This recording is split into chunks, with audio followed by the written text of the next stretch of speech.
সারাদিন ধরে না পাওয়া যাচ্ছে গ্যাস, না পাওয়া যাচ্ছে কারেন্ট। এই শহরে থাকাটা মনে হচ্ছে এখন গলায় কাটার মতো। এমন এক কাটা যে কাটা গলা থেকে নামানো যাচ্ছে না, গিলেও ফেলা যাচ্ছে না। এই শহরে থাকাটা এখন এমন একটা কষ্ট হয়ে দাঁড়িয়েছে। শহরে থাকবো না গ্রামে থাকবো এটাও এখন চিন্তা করতে পারছি না, কারণ গ্রামে যাওয়ার মতো পরিস্থিতি নেই আর শহরে থাকার মতো পরিস্থিতি নেই। সুখী থাকতে ভূতে কিলা একটা কথা আছে না, সেটাই ঘটেছে আমার সাথে। গিয়েছিলাম বাজারে, যাওয়ার পরে সবজির দোকানে গিয়ে দেখি যে সবজির দোকানে এরকম একটা কচু বিক্রি করতেছে, মানে অনেকগুলাই ছিল যেগুলো আশেপাশে হয়, এগুলো সবজির দোকানে দিয়ে গিয়েছি। আমি গিয়েছি সবজি কিনতে, সবজি না কিনে নিয়ে এসেছি কচু। তো কচু এনেছি, এটা কোনো সমস্যার কথা না, কিন্তু সমস্যা হচ্ছে ঘরে সারাদিন ধরে না আছে কারেন্ট, না আছে গ্যাস। এখানে তো এমনি সরকারি গ্যাসের লাইন নেই, তার মধ্যে সিলিন্ডার ব্যবহার করতে হয়। আর সিলিন্ডার সংকটের কারণে চারপাশের দোকানে খুব একটা সিলিন্ডার পাওয়া যায় না, আর পাওয়া গেলেও দেখা যায় আকাশচুম্বী দাম। এরকম আকাশচুম্বী সব জিনিসের দাম হলে মধ্যবিত্ত পরিবারের লোকেরা কী খেয়ে বাঁচবে বা কীভাবে চলবে, এটাই এখন ভাববার বিষয়।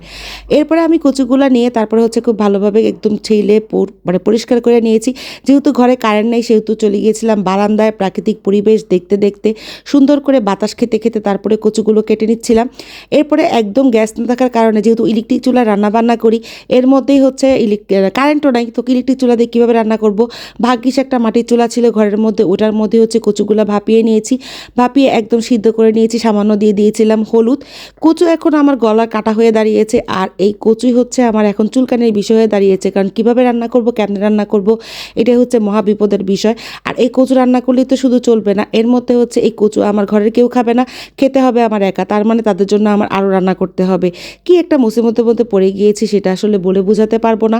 তো যাই হোক, কচুগুলো সিদ্ধ করার পরে খুব ভালোভাবে ধুয়ে নিচ্ছি, যাতে কোনো সিদ্ধ করা পানিগুলো কচুর গায়ে লেগে না থাকে, কারণ গলা যাতে না চুলকায়। চুলকানির ব্যারাম আমার এমনি সারা বছর থাকে, যেটাই খাই না কেন, যখন যেটাই মুখে দিই না কেন, সেটাতেই আমার চুলকানি বেড়ে যায়। কচুতে যাতে চুলকানি না ধরে এই জন্য অনেকগুলো রসুন, পেঁয়াজ, তারপরে এই যে কাঁচামরিচ, এগুলো সব কিছু ছেঁচে নিচ্ছি। এভাবে কিন্তু ছেঁচে তারপরে মানে কচুর মধ্যে দিয়ে দিলে বা লতির মধ্যে দিয়ে দিলে চুলকানির যে প্রবলেমটা সেটা থাকে না। তো এগুলো ছেঁচে নিয়ে তারপর তরকারি বসাইতে চলে গেছি। এখন কিন্তু আবার কারেন্ট আসছে, যার কারণে আমি ইলেকট্রিক চুলা রান্না বসাইতেছি। কি একটা রঙ্গ যে আমাদের সাথে চলতেছে, এই রঙ্গ যে কবে শেষ হবে এটা আল্লাহই ভালো জানে। এরকম রঙ্গ করতে করতে, রান্না করতে করতে আর ভাল লাগে না, নিজের মনে হয় সিনেমার নায়িকা। একবার আবেগ দিয়ে কাঁদতে হবে, একবার আবেগ দিয়ে হাসতে হবে, একবার আবেগ দিয়ে ভালোবাসতে হবে। ঠিক একইভাবে সারাদিন রান্নাবান্না কাজকর্মগুলো এভাবেই করছি। এর মধ্যে যে মাটি চুলা রান্না করবো, মাটি চুলা রান্না করার জন্য তো লাকড়ির প্রয়োজন, এটা তো গ্রাম দেশ না, লাকড়ি কোথায় পাবো? লাকড়িও নাই, কাগজ টাগজ দিয়ে সেদিন একবার রান্না করেছিলাম, কাগজ, তারপরে রাস্তা থেকে একটু লাকড়িটাকে টুকিয়ে এনে। তো এইভাবে বলেন রান্না করে খাওয়া সম্ভব? এভাবে আসলে জীবনযাপন করা সম্ভব? কোনোভাবেই না। তো মশলা টশলা কষিয়ে নিয়ে তারপরে চিংড়ি মাছ দিয়ে দিয়েছি, এটার মধ্যে ছোট ছোট চিংড়ি মাছ ছিল। এটা আরও চুলকানির মহা ঔষধ।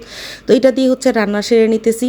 তো এই যে দিয়ে তারপর স্বাদ মতো লবণ দিয়ে দিছি। এই কচুটা কিন্তু খেতে খুবই ভালো লাগে, এভাবে রান্না করলে আরও বেশি ভালো লাগে। লাস্ট ফিনিশিংয়ে আমি এখানে দিয়ে দিছি জিরার গুঁড়া, তারপর আবার একটু দিব লেবু পাতা। লেবু পাতা দিলে যে লেবুর একটা ফ্লেভার, সেটা যে কী পরিমাণ ভালো লাগবে সেটা আসলে বলে বোঝানো যায় না। আপনারা যারা এখন মানে রান্না বান্না করেন, পরিবার সামলান, তারা একটু জানাবেন কী দিয়ে রান্না করতেছেন, কীভাবে রান্না করতেছেন, এখন যে কারেন্ট নেই কীভাবে চলতেছেন।